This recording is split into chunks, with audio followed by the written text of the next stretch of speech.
राज्यात गेल्या काही दिवसांपासून विविध जाती धर्मात निर्माण झालेला सामाजिक तणाव कमी करण्यासाठी अखिल भारतीय मराठा महासंघ पुढाकार घेणार आहे, अशी माहिती महासंघाचे राष्ट्रीय अध्यक्ष राजेंद्र कोंढरे यांनी आज दिली।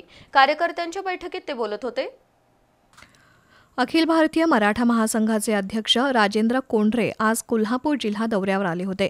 त्यावेळी त्यांनी उपाध्यक्ष वसंतराव मुळीक यांच्या उपस्थितीमध्ये मराठा कार्यकर्ते पदाधिकाऱ्यांची बैठक घेतली। यामध्ये बोलताना कोंढरे यांनी राज्यात सध्या विविध घटनांमुळे निर्माण झालेल्या सामाजिक ताणतणावावर भाष्य केलं। हा तणाव कमी करण्यासाठी तसंच मराठा समाजासाठी केंद्र आणि राज्य सरकारच्या असणाऱ्या योजनांची माहिती होण्यासाठी कोल्हापुरात 3 महिन्यात 300 बैठका घेण्यात येणार असल्याचं जाहीर केलं। आज अखिल भारतीय मराठा महासंघाच्या वतीनं कोल्हापूर जिल्ह्यात एक बैठक आयोजित केलेली होती। या बैठकीचा उद्देश असा आहे की राज्यामध्ये विविध प्रकारच्या समस्या तयार झालेल्या असून अनेक जाती आणि जमातींमध्ये तणाव तयार झालेला आहे।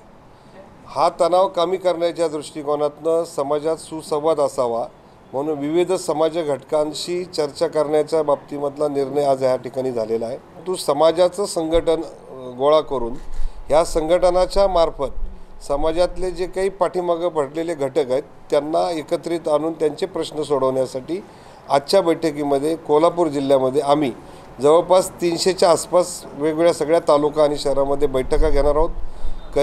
सध्या सर्वत्र एआयचा बोलबाला मोठ्या प्रमाणावर सुरू आहे, त्यामुळे मराठा समाजानं बदलत्या तांत्रिक युगात टेक्नो सॅव्ही व्हावा असं आवाहनही कोंढरे यांनी केलं।